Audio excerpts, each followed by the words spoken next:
Well, greetings once again from Cooperstown, New York, site of the National Baseball Hall of Fame and Museum. On this early March day, we're very glad you could join us for the latest installment of our virtual Voices of the Game.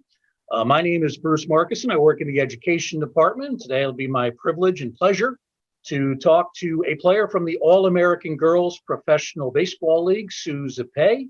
Sue will join us in just a moment. We do want to take care of some business right at the start. We want to thank our sponsor, the Ford Motor Company. These programs, like the one today, made possible through the generous support of the Ford Motor Company. Joining us today, first chance that I've had a chance to talk to Sue Parsons Zipay, who played in the AAGPBL, the All-American Girls League, back in 1953 and 54. Sue, welcome to the program. It's a real honor to have you with us. How are you doing? I'm doing fine, and thank you so much for asking me, Bruce. I don't normally do this, but we have a great question from one of our email fans here, and I think this is a great way to start the program. It's from a fan named Donald Grantier. I hope I'm pronouncing your last name correctly, Donald. Donald wants to know, Sue, when did you first learn how to play baseball? And who are your mentors? Let's start right there. How did this all begin for you, this baseball journey? Well, I had four brothers, and I always wanted to do what they did. So I just had a little athletic talent I was born with, I guess. And when they played football or baseball or hockey, I was right there with them. So that was the beginning of it. And they were accepting of you? They didn't try to move you away and say, hey, get out of here. They said, no, you can play with us? No. Right up until the time I was in a freshman in high school, all the boys in the block would call me first. Really? Yeah. So you were better than your brothers? I was, sorry to say. Did you have any people in baseball that you idolized? Of course, at that time, there was not yet the All-American Girls League when you were growing up. But were there major league players or major league teams that you really followed closely? I have always been a fan of the Boston Red Sox since I lived in Massachusetts. And Ted Williams was my favorite, of course. Yeah. And Carl Yastrzemski after him, but pretty much those two. Did you ever get to meet Ted? I never did. Yeah. I got to interview him one time down in Tampa, Florida, a number of years ago. It was probably 5-6 years before he passed away. And when he walked into the room, he had this booming voice. Everybody stopped their conversation and turned their attention to Ted Williams. He didn't have to speak with a booming voice. I think people would have noticed him anyway because he was Ted Williams. But apparently, because he lost his hearing during the war, he lost some hearing in one of his ears as the result of a war incident. As a result, he spoke much louder. And so he had this commanding, booming voice, as well as this tremendous physical presence. So you liked the Red Sox right from the start. I imagine you went to games at Fenway Park? I did, not too many. In those days, we just were a family that really couldn't afford to go to ball games and what have you. So you grew up in a relatively low-income area? No, it was just us. Oh. Yeah. My dad had problems with, a little alcohol and what have you. So we struggled now and then as a youngster. I had problems. You say it was just you guys. Were you in a farm in a remote location? No. Okay. Yeah. Let's talk about your interest in joining the All-American Girls League. Obviously, you were a talented athlete, a good baseball player right from the start. The league starts in 1943, but you come in toward the back end of the league, although you're still very young at that point in time. You came in 1953 and 54. How did that all come about that you signed with the league and signed with the Peaches? That's an interesting story. I never heard anything about a professional league in all those years from 43 to 53. And when I graduated from high school in 1953, the softball coach said, did you know there's a professional league in the Midwest? Which really blew me away because I had never heard of such a thing. And the good thing was the chaperone at that time, Dottie Green, who lived in Natick, was only maybe 30 miles away from me. So I drove up to her house and threw a few balls in her driveway and caught a few grounders. And 2 weeks later, I received a contract in the mail from the Rockford Peaches. Wow. They sent me a ticket on the train to go to South Bend, Indiana. I was supposed to meet them at the Hotel Oliver. And I want to tell you, this is the first time I'd ever been out of the state of Massachusetts. So like the movie, I was scared to death, but I was going. My mom and my aunt gave me a lunch in a brown paper bag to take on the train, which probably was an all-night trip in those days. Mm. And when I got to South Bend, I went to the Hotel Oliver and nobody was there.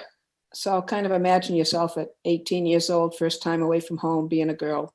Nobody was there. I probably had $2 in my wallet, if that. So I got a room at the very end of the hotel, and a couple hours later, Dottie Green knocked on my door and said, "What are you doing here?" So that was the beginning of my 2 years with the Peaches. You mentioned how young you were, 18. You're at a hotel. There's no other players. Did you think, gee, maybe I'm at the wrong place? I thought, gee, what am I going to do? Because I only got $2 in my wallet. What if they don't show up? Yeah. You know, it's interesting. You see the image of your baseball card right here. We'll get more of a close-up of it right here. This was a card that was put out, I guess, by the Larry Fritsch Company a number of years ago. Mm-hmm. And it lists you with the Peaches and, of course, the AAGPBL logo. But then it lists you 3 different positions: infield, outfield, pitcher. So you really did it all. When you initially got that offer from the Peaches, did you know that you were going to be playing all these positions, or did you think that you might specialize in one area? Well, to tell you the truth, I thought I was a real hot shot in Hingham, Massachusetts, where I came from.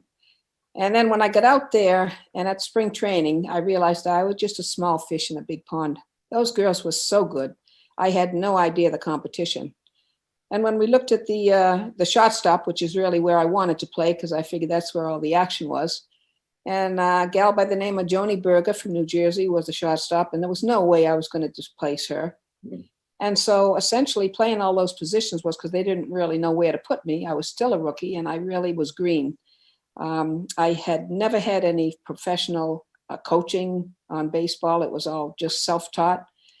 And a lot of the girls that had been there for many, many years had coaching from former coaches, and they knew pretty much what they were doing. But Johnny Rawlings was our manager at that time, and he was an older guy, and he didn't do much teaching. So everything I learned when I got there was kind of what I observed and just what I took in. And those 2 years were really rookie years when it was a learning process for me, really. But you didn't get to play much infield because of the competition ahead of you. Right. In terms of outfield pitcher, did you like one better than the other? I think the pitching, it was almost a joke, really. I think Johnny put me in one night because he was so frustrated he didn't know what else to do. And I used to pitch a lot of batting practice. I like to do that, but I was never what you'd call a real pitcher. I never learned all the pitching moves that you need. Yeah. So I think second base was okay for me and right field, but really, I really wanted to be a shortstop. I had a good arm. I could run. I could field. I could throw that ball, but I just never had any training and wasn't ready for any kind of one of those permanent positions. You mentioned Rawlings was an older man, old school, I guess, in his approach. I believe played in the majors, if I'm not mistaken. Yeah, he did. I don't know how old he was at the time. He seemed old to me because I was so young. Now I'd like to have been what he was. I would guess he was maybe in the 60s. I don't know at that time. It almost sounds like he assumed that you all knew the game, right, and you were ready to play, and he didn't understand that there needed to be some teaching done. More teaching done. I think prior to his was the first year for him, and Bill Allington was the coach before that. And I understand from my roommate, who got to be a really good friend of mine, from her and the other girls, that Bill Allington was super at coaching. He taught the girls so much, how to do a seamless double play, how to do this, how to slide into base. I mean, the whole 9 yards. That that a real ball player needs to know. And so I never got that. And I just kind of picked up as much as I could by myself. Were there any older players on the team that you could go and talk to? And you mentioned that you did a lot of observing, which obviously was important. But was there anybody among the older players, the veterans in the league, that you were able to turn to and say, hey, I need some help? I could have, and they would gladly have helped, but it just conversations didn't get to that. When we were not playing games, we were doing other silly things. Yeah. You mentioned a roommate. Tell us about your roommate. I guess you became pretty good friends. Yes, my roommate. Her nickname was Pickles, and she was from Jersey City. And Pickles she got that name because she used to play stickball in front of the fireman's house, and that's the name that they gave her. So she came in a year before me in 52, and she had coaching under Bill Allington, which was great. But she brought her accordion with her because she was just beginning to take lessons. And so I got really sick of hearing how much is that doggy in the window being played over and over and over again. And she was always late. She liked to sleep late. And then we'd be punished because Johnny Rawlings would make us run around the track 3 or 4 times because we were late on account of her. But we became really, really good friends. She married and I think she had 1 son. And just a few years ago, she passed away. She was out in Arizona. That's where she ended up. But great girl. Unfortunately, I taught her all the bad habits, like how to smoke, which I did in those days. Didn't know any better because nobody ever told us. And I think actually that smoking probably is what contributed to her passing away. So, what was her real name? Her name was Dolores Dries. It was Dolores. I don't know. I'm having a brain freeze here, but Dries was her married name. Married name. And did the 2 of you remain in touch, into your retirement years? Oh, we did, yes. Yeah. And at the reunions, I went to a lot of the reunions initially, and then I stopped for a long time because my second sport was tennis. When I got to be around 35-ish, I started to play tennis seriously and taught myself and started playing tournaments. And we ended up moving to Florida, and we bought a small tennis club that was falling apart down here. And so my son and I have been running that tennis club for the past 30 years. Oh, wow. And so that's why I wasn't at the reunions for a number of years. And then I had a bout with shingles, maybe 5 or 6 or 7 years ago. And the same thing happened to me with the hearing as Ted Williams. I lost hearing in one side and the balance nerves were destroyed from the shingles. And so I stopped my tennis tournament days. And I started being active with the All-Americans and trying to find out how come there wasn't a professional baseball league in this day and age after all these years. If I were to ask you, what was your best sport, baseball or tennis, what would the answer be? I'm not sure. I think a lot of the tennis came easy to me because of the baseball, because there's a lot of moves, especially being an infield fielder, how to move, keeping your knees bent. The serve is pretty much the same as throwing a ball when you think about it. So a lot of those things just were easy to come by. But I'm probably equal, And you obviously enjoyed playing both. Oh, I did. And I kept striving to be better. I mean, I could hit a ball a country mile for baseball, but I'd get into the matches and I was so nervous and afraid. I guess when I look back on it, I say, I wish I had the brains then when I have now. And, you just, women in those days were never exposed to fans and all the excitement that comes with people watching you play. And then all of a sudden to be thrown into a stadium with, 8 or 10,000 people, it's not an easy task. So those first couple of years were tough for me. But when I'd hit the fungos for the outfields to catch, I could hit them a country mile.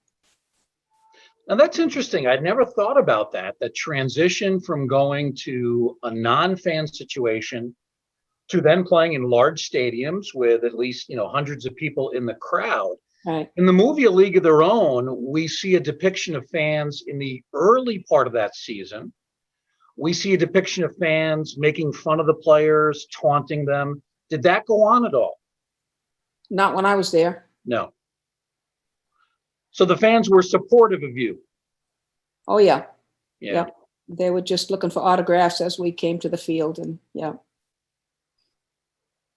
Did they boo like they would at a major league game, or were they a little bit more forgiving, for lack of a better I word? never heard anybody boo. Really? Yeah. Yeah. But it was a bit nerve-wracking to be in front of those fans when you had never been exposed to that.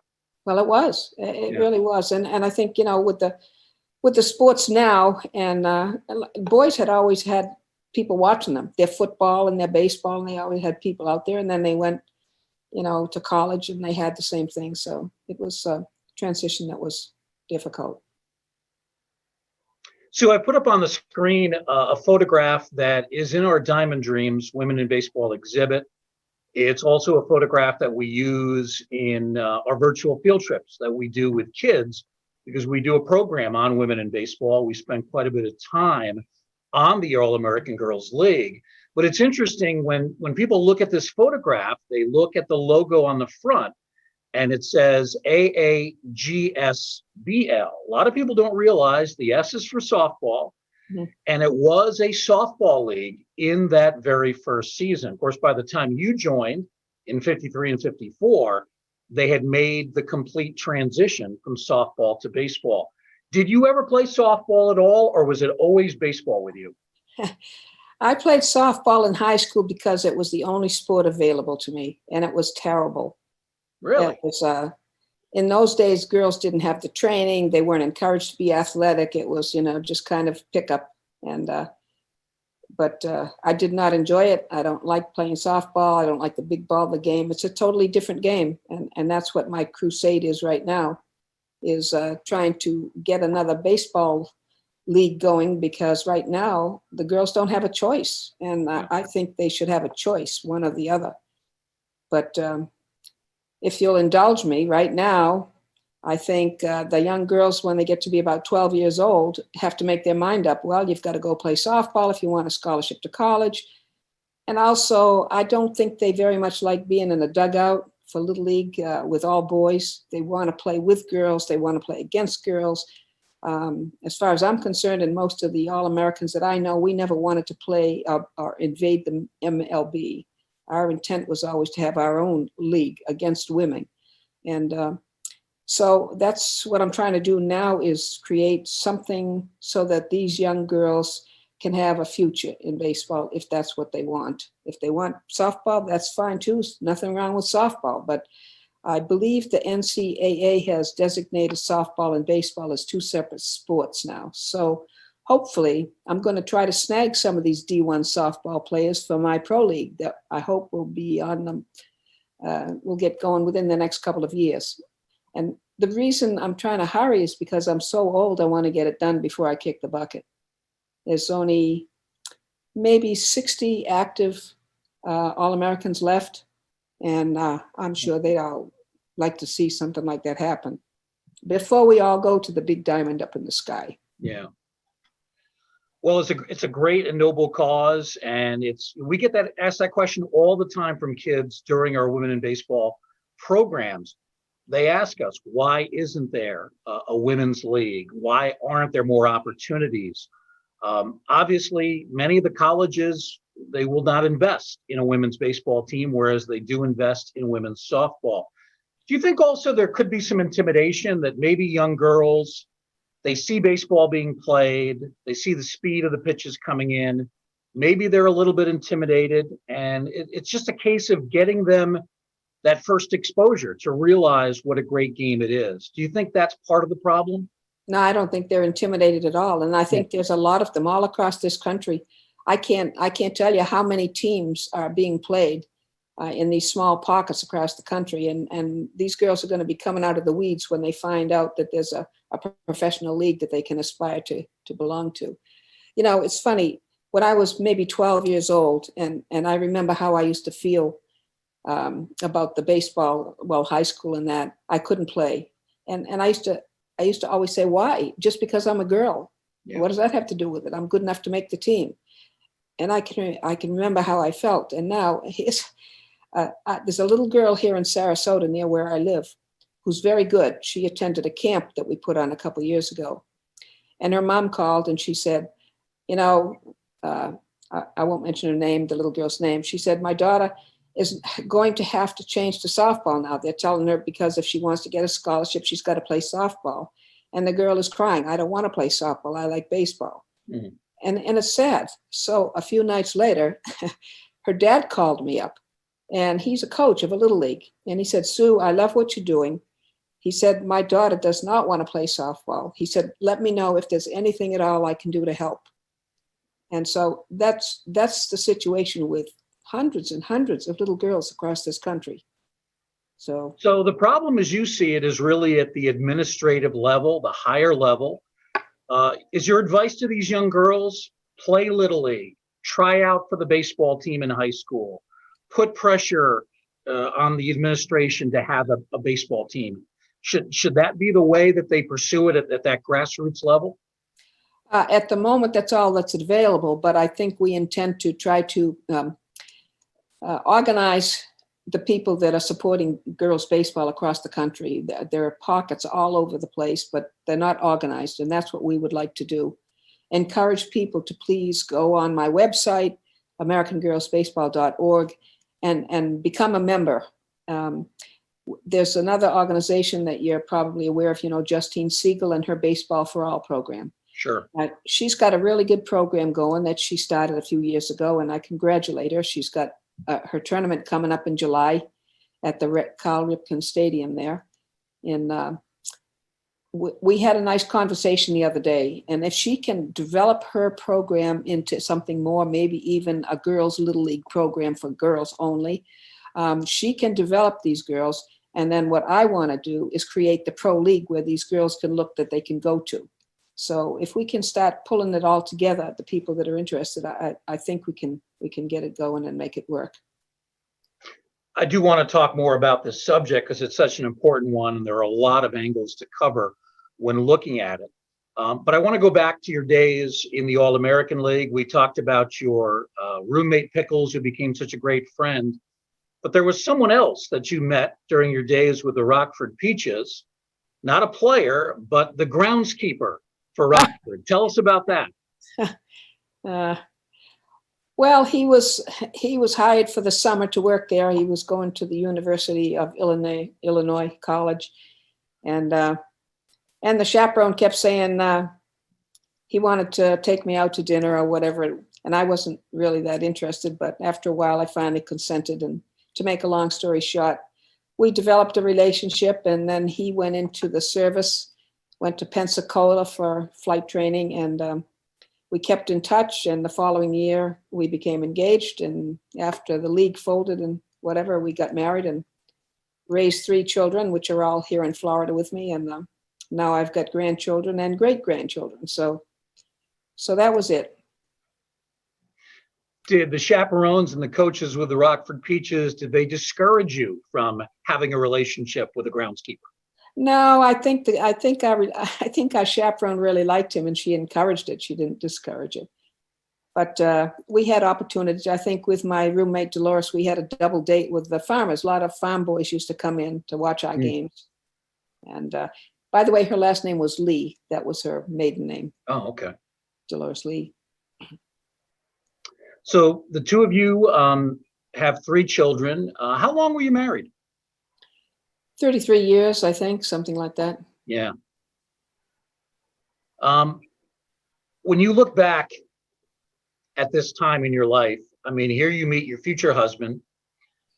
This is, I guess, your first professional job.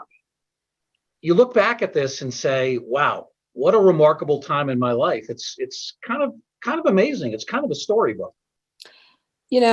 I think all the women in the league feel the same way. And we all say, oh, it was the best time in my life. Well, I suppose you could say that there are other best times as well, but it was one of the best times in our lives. And I just can't describe it, it just coming from where we were restricted from doing something we love to do to where we had all these fans watching us and applauding us and telling us it's really okay. It's really okay. Yeah. So we have a question from another one of our viewers, Jerome Pop. He explains actually that he grew up in South Bend, where the South Bend Blue Sox were. I guess you played against them. Right.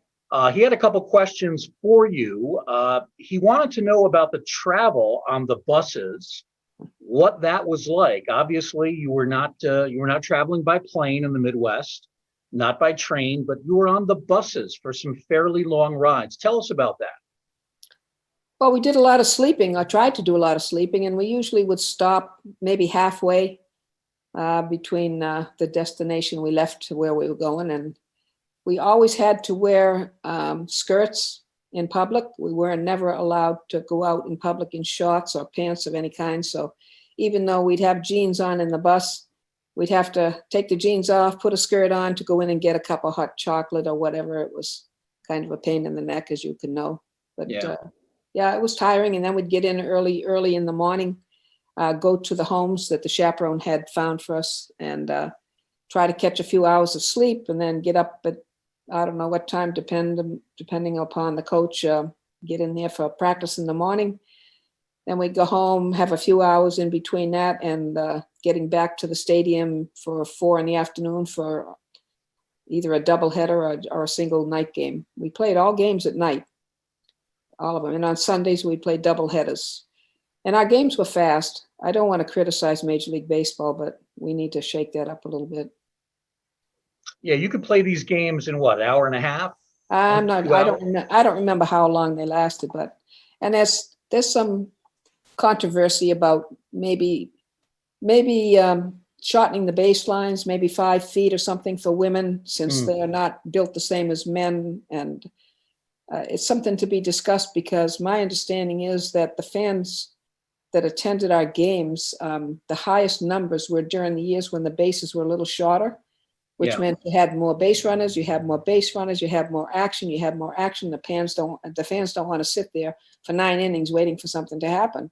Sure. In this day and age, with all the other sports, basketball, soccer, you name it, people are losing interest. They don't want to sit there all that time with nothing happening. The second question from Jerome: how did you get paid? Was it cash or check? And how much did you get paid, if you remember? Well, I never knew what anybody else earned. I probably was one of the lowest ones at the end when they were all beginning to go bankrupt anyhow. So I got like $50 a week, and it was paid with cash. And then we had a meal allowance. I think it was, if I can remember, it's a long time ago to remember, maybe $2 a day for meals. And that was it. But every one of us have said over and over again, we would have played for nothing, because it was just the idea of being able to play in a professional league like that. You mentioned that some of the league owners were starting to struggle financially in 53 and 54. Why do you think the interest in the league diminished? What happened? Well, it was a number of things. Number one, television came about, and people started to watch major league games on television. And, the war ended, and all the players were back. But I've heard a couple of different reasons. One is that Wrigley, I guess he sold the franchise to Meyerhoff, and I don't know if I'm getting these names right, because our league secretary, Mary Fiddler, is the historian, and she can rattle this stuff off like she has it all memorized. But he sold the franchises to the different towns, and prior to that, he was running the league from Chicago, and it was, I don't know, he controlled the whole thing, the marketing and everything, and it was well done. But then when it got sold off to the different towns, there wasn't the unity there, and there wasn't the cohesiveness. So I think it started to drop. The fan base started to drop, and so the marketing started to drop, because that was another thing Wrigley was good at, and so that contributed to it. So it was that, plus the television, and I don't know what else, but they just kind of went bankrupt, really. Yeah. Let's stay with that topic. We have a question from one of our viewers. This is actually a former intern of ours here at the Hall of Fame. Hannah Soltis, who worked in our library a few years ago. Hannah wants to know, well, first she says, a professional league for women is obviously close to Sue's heart. I'm curious about her memories of the league shutting down. Specifically, how was she notified? And was this heartbreaking for you? It was heartbreaking to all of us. And we were notified after we got back home from that year. We just got a notice in the mail that they wouldn't be coming back again. And it was a shock, really. It was a shock to me, especially because I had no idea what was happening. Some of the older players knew that we were losing the fan base and that the money was getting tight. And I think when we had games that last year in 1954, we would go out there and we'd look up in the stands and try to guess how many fans were there. And as the numbers were dropping and dropping all the time. And again, I think that was poor marketing. I don't think it was the caliber of the game or anything had anything to do with that, but just the marketing and the way it was being run. One of the very interesting things about the All-American Girls League is how the recognition has changed. When I was following baseball in the 1970s, I was very young, admittedly, at the time. I knew nothing about an All-American Girls League. It was not until the late 1980s when Roy Firestone, I think, did a show with Casey Candell, who was a major league infielder at the time. Yeah. And he talked about his mother. I want to say her name was Helen, possibly. And he talked about his mother playing in the league. That was the first I ever heard of that. Mm-hmm. Shortly thereafter, an exhibit opened up here at the Hall of Fame. The exhibit has since been expanded into our Diamond Dreams. But the real breakthrough in terms of a nationwide change was the film, A League of Their Own. Oh, definitely. And you had a chance to be involved with that. I want to talk a little bit about it. It was filmed in several different sites. This is a site, I don't think you were there, as you were telling me earlier. We see Rosie O'Donnell on the left, Madonna on the right. They obviously played two major roles in the movie. But you were involved in the filming in some of the other locations, including right here in Cooperstown, New York. Tell us about that, Sue. Well, it's quite an honor to play baseball on Doubleday Stadium.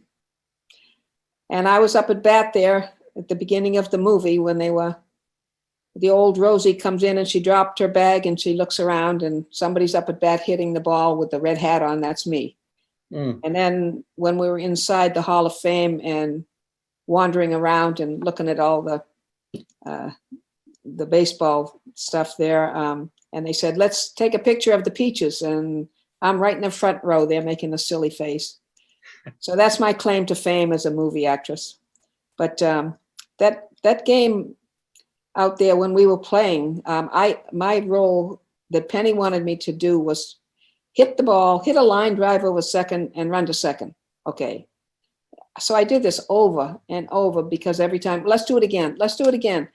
And then she had this silly notion that after I hit the ball, I was supposed to turn around and set the bat down over here. And I'm thinking, yeah, that's not what you do. And anyhow, so it went on. And I injured my knee, actually, because I'd been playing tennis for 30 years. And now all of a sudden I'm doing this running on the base. And that was kind of a sad thing because when I got back, I had to have an operation on my left knee. And it kind of curtails my tennis tournament days. But it was quite exciting just to be at Cooperstown, but to play baseball on Doubleday Field for little old me, I don't know. It was great.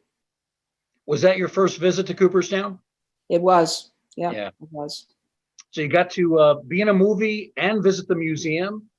Must have been tremendously exciting. But you also told me that you went to one of the other sites for filming, which was, I guess, somewhere in the Midwest, correct? I can't remember where it was, but it was a tryout for the movie. And what Penny was trying to do, she had lined up Madonna and Rosie and Gina Davis and the actresses. And then there was, can't remember the gal's name that I was supposed to look like. She tried, we had numbers and we all went out to hit and run and the actresses went out there and tried to spot people that might look like they would look when they got old. And so that's how we were all chosen to be in the movie. Oh, interesting. You know, look back at that time of filming, and I was working at a radio station in Utica, New York, And a friend of mine, Joe Kelly, who is a longtime newspaper reporter at the Utica Observer-Dispatch, told me about he had an opportunity to actually be one of the fans in the ballpark. He was one of the extras, if you will. Okay. And I used to ask him questions and kid him and, ask him what Penny Marshall was really like. He, of course, never got to meet Penny Marshall. He was just an extra, more than I was, though. You did, though, get a chance to meet Penny, and you told me before that you really liked her. She was very impressive to you. She was earthy. She was just down to earth, and she was very good as a director. Like when they were doing the last scenes for the movie, and this was in the wintertime, and the players were half asleep, laying all over the floor at Cooperstown there, and we could hear her down there, and she's yelling at the filming crew and saying, "I want it the way I want it, and we're not going to stop until we get it." And I thought, she's really in charge of this thing. And then all of a sudden, I guess they got it the way they wanted it, and there was a big hoop and a holler, and everybody in the Cooperstown Hall just screamed about it. But she was in charge. She was totally in charge. She wanted it to be the way she wanted it. Yeah. And she was all very supportive of our league and all the women and everything while she was still alive. Her daughter now, Tracy Reiner, is also a big supporter of trying to get girls baseball back. She keeps saying it's time. Why haven't we done it? And by the way, Bill Lee, as you know, Spaceman Lee, his mother also played in our league, and he's a big supporter of women's baseball. And I'll mention a few more as long as I can. Sure. That have told me that they will support whatever I'm trying to do. And one is Bernie Carbo and Dick Drago. I talked to them during a fundraiser up in New Hampshire, and the other person was I don't know, but David McCarthy down here, who runs the Ted Williams Museum at the field up in Tampa. So all these people are really pushing, and what I'm hoping for is some of these major league players to maybe hear what I'm saying right now. And if you've got granddaughters, give us some help. Bernie Carbo said to me, "Sue," he said, I was going to go and teach my granddaughters, they're 7 and 10 years old, how to play softball. But he said, after talking to you, I'm going to teach them how to throw a baseball. I said, all right for you. So that's so good. some heavy hitters from Boston Red Sox lore. Bernie Carbo, what a character. Dick Drago, Bill Lee, the ultimate in characters. You mentioned Tracy Reiner, and she played the center fielder, Betty Spaghetti. Right. I thought she was terrific in the film. Probably the most poignant scene is that scene in the clubhouse when she is given notification of her husband's death. Yeah. And I thought she handled it beautifully. Yep. And by the way, another one is Wade Boggs. He lives okay. here. Yeah. Good people. Good people. Good to hear. The Hall of Famer Wade Boggs also involved in this project, trying to get a women's baseball league underway. We have a few minutes remaining with our guest, Sue Zipay. I do want to mix in some more questions from our audience members. Our friend Larry Moore from Pittsfield, Mass. has a question. He says, I believe Dolly Brumfield White played when you did. Any memories of Dolly to share? We got to know Dolly really well here at the Hall of Fame. Did you know her, Sue? Not during the playing days, but I knew her from the reunions. Yeah. Dolly always impressed me with her great recall. She seemed very level-headed. It was always a lot of fun to talk to. Yeah. And sadly, Dolly has since passed on. Stephen Cheskin writes, hi, Bruce. What did Sue think of the movie? Did the movie change how people reacted to her after they found out she played in the league? Oh, Lord. The movie changed everything. Nobody would have still known that we even existed if it wasn't for the movie. We all became celebrities. Now we sign autographs, and I just have to laugh. I said, here I am, 85, 86, 87 years old, and people are looking for an autograph. I said, it's just because I'm old. But no, the movie changed everything, and God bless Penny for creating it, really. The finished product of the film itself, your thoughts on it. Were you pleased with how it came out? Yes, we were pleased. Of course, there were some risque scenes in there that didn't ever happen. The manager never came in the locker rooms, and he never did a little scratching, and he never did things that Tom Hanks did. But it was pretty accurate, really accurate. I love the film. It's a wonderful blend of comedy and drama. People ask me all the time, what's your favorite baseball movie? I don't hesitate to say A League of Their Own. And I think it still holds up. It's on television all the time. Yeah. And a lot of times I'll catch myself, watching it, even though I've seen it 35 times already. I'll stick through at least the next scene that's on the film up until the commercial break. It still has it all these years later. It has it has inspired so many girls. I hear that all the time. Because of you, you inspired. The funny thing is, after that movie came out, Billie Jean King called me at my tennis club. I never heard. I thought it was a joke. And she said, "This is Billie Jean," and I said, "What? Yeah, right." And so it really was her. And she said, "So now you're going to be famous." And of course, I'm thinking, "Yeah, right," again. But the thing is, it just made so many people sit up and take notice that this had happened, and nobody had ever heard about it before. So now that's interesting. You're talking to Billie Jean King, and you're thinking all the way through the conversation, is this a put on? Yeah. Or is this really you? Yeah. Yeah. And I think then I was invited to a women's tennis tournament up in Tampa, and that was another thing when they brought me out, and I said, it's wonderful that Billie Jean King is here and all these Martina and the whole bunch of them. And I said, when I'm just a nobody, and of course they laughed and they said, "You're not just a nobody," but really, women professional athletes are all pretty good people. Yeah. Another question that came in via email from someone who wants to remain anonymous, but they wanted to know, was there any one or two players that you saw play in the league that were absolute stars? They were, clearly head and shoulders above anybody else, anybody that really stood out? Well, there's a couple. One of them is Jeannie Faut, and she was a pitcher and pitched a perfect game, no hitter or whatever. And one of my best friends, Lois Youngin, was her catcher. And we talk often about that whole thing. And then another one is Dottie Schroeder. And I'm not really sure whether she's still alive or if she's passed away. But those are two that I think of when I think of stars. And then the Weaver sisters, they were a couple that could hit the ball a country mile. And when they got up to bat, everybody said, "Watch out." But the past year we just had a birthday party for Betsy Jochum, 100 years old last month, 100 years old. Mary Pratt, who passed away this past year, celebrated her 100th birthday before she passed away. And everybody else is 85 to 100 right now, what's left. But look how long you live when you're an athlete. Yeah. Speaking of the reunion, let's go back to something that happened here in Cooperstown just a couple of years ago. I was here for this, 2019, and you're in this photograph as well. This obviously taken right out front on Main Street. Right. It was September of 2019. It was before the coronavirus. None of us knew any of that was on the cusp, but what a wonderful weekend we had. As we had about 20 of the players from the league, including yourself. Tell us about being involved. I know you don't remember meeting me, even though I think we did meet, but you had some better memories from that weekend that did stay with you. Oh, you jiggle my chain. What's that?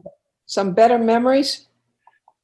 No, I'm just saying, you said you didn't remember meeting me, but you had memories from that weekend that did stay with you from the reunion here in the hall. Yeah, I'm drawing a blank here, Bruce. You weren't at the reunion in 2019? I was. Oh, okay. But was there anything specific that I mentioned to you that you? No, I just wondering, how you felt the weekend went, how you felt the reunion was. Oh, there well, hadn't been a reunion in a number of years. No. Yeah, no, all our reunions are good, but it was good when we get to see each other. And as you can see from the look there, we all are old, but we have a really good time with each other. And every year when we have another reunion, we hope as many will come back, and we lose so many. It's sad. It's really getting sad. So. You were also telling me that there was a reunion scheduled for Chicago later this year, but there have been some problems with that. Give us an update on the situation there. Oh boy, I have to be careful here. We had a reunion scheduled for September. Last year, we had it at the same place. It's the Hilton Resort in Chicago, and we had to postpone it last year because of the COVID, and now we've postponing it again this year for the same reason. The older women do not want to fly at that time, and they're not really comfortable. So we just canceled it, and I have to tell you, I'm a little bit sad over the fact that they apparently decided to keep a $4,000 deposit, even though we're canceling 7 months in advance. I couldn't quite understand that policy, but they claim it's because they lost money because of the COVID. And I don't know. I'm just not happy with that whole thing. I hope they'll reconsider about the deposit. That would be great, because we're just a little dinky association, and we're nonprofit, and we don't have a lot of funds. So that was kind of a kick in the teeth to have to just forfeit that amount of money for nothing. Are you hopeful of having another reunion maybe later in 2021, maybe in 2022? That a possibility? We just kind of have to wait and see, with this vaccine and the vaccinations and how things go. It's really hard, because you can't take these women and shuffle them all over the country and flying and everything until we're sure it's safe. And that's the problem. Sue, in our final minutes here, I want to talk about your efforts to create more opportunities for girls and women playing the game, and your ultimate dream, which is to create this league that we've talked about. And we have had about 4 or 5 messages coming in from a number of different people. We have Lori, we have Matt, Glinda. A lot of these are folks that tune into our programs on a regular basis. They all have the same question. What can they do to help? What can they do to fulfill this dream of a professional women's baseball league sometime in the near future? Well, the one thing I would suggest right now at this stage is to go onto our website, which is AmericanGirlsBaseball.org, and sign up to become a member. That would be the first step. And then you'll be able to keep abreast as to what we're doing. And if you have any special skills that you think would help us, let us know. Email me. My email is s.zipay, AmericanGirlsBaseball.org as well. So that would be my suggestion to get you started. And we hope and pray that if there are any of you out there that can help us, will support us. We're looking for donors. We want to run a tournament, the one I mentioned, in Memorial Day this weekend. And we also hope to try to get together all the USA Silver Bullets, all the women that have participated in any kind of organized baseball over the past few years. We want to have what I'm kind of terming a baseball bash here in Florida at some point in time, and get everybody together so we can all get on the same page and work together, and not just keep our little power struggles in our little pockets of baseball across the country. Because we need everybody to work together and get organized. That's the big thing. Can people make donations right at the website? Yes, they can. They can become a member and go through PayPal. They can make donations, which we would love to have, because we don't have very much. And there's also, I'll just kind of throw this out. I'm on both boards. I'm on the All-American Board of Directors, and I'm on AGB, which is an organization that actually I founded.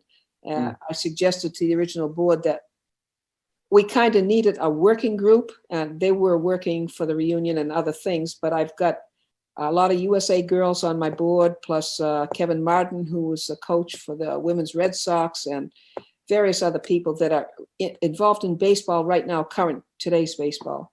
And so what we've been talking about is a merger of these two organizations, even though we're a subsidiary of them. If we merge together, instead of when the reunion stopped, this All-American Association would dissolve, and they're trying to figure how that would happen and what they would do.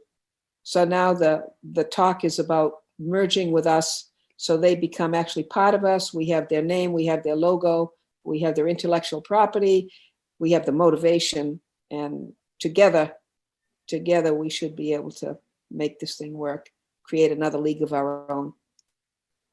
I'm sure we have viewers out there that want to make donations. What about those people who maybe they want to make donations, but they also want to do something even more hands-on? They want to become a volunteer. Is there an avenue for them to do that as well?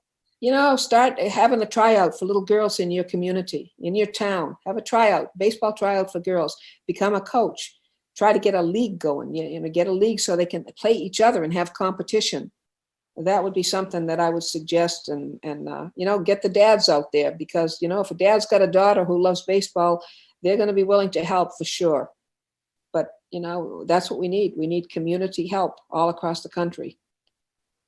Let me give that website out one more time. American Girls Baseball, all one word, .org, AmericanGirlsBaseball.org. That's the website where you can make donations, learn more about this effort.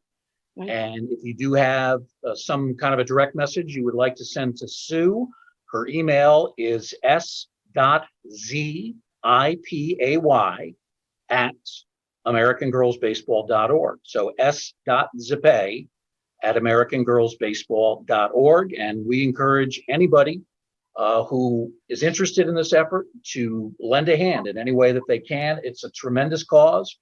I hope that it works, and I hope that within a few years we see a new version of the All-American Girls League, whatever it might be called, however many teams there might be, but I hope to see it happen very soon. Sue, thank you very much.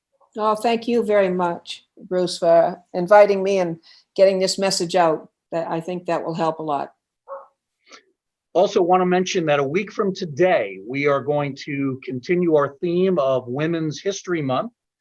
We're going to talk to a player from the Colorado Silver Bullets, a team that was mentioned by Sue just a few minutes ago. Her name, Jenny Dalton Hill, and she'll be joining us on the next edition of Virtual Voices of the Game. That'll be a week from today, and that's March 9th at our regular time of 2 p.m. Eastern Time. So Jenny Dalton Hill will be our next guest coming up on Virtual Voices of the Game. Again, our thanks to Sue Zipay for an enjoyable hour here with Virtual Voices. And of course, thanks to our generous sponsor, the Ford Motor Company, for making these programs possible. Thanks everybody for listening and watching. We hope you enjoyed it. Have a great day.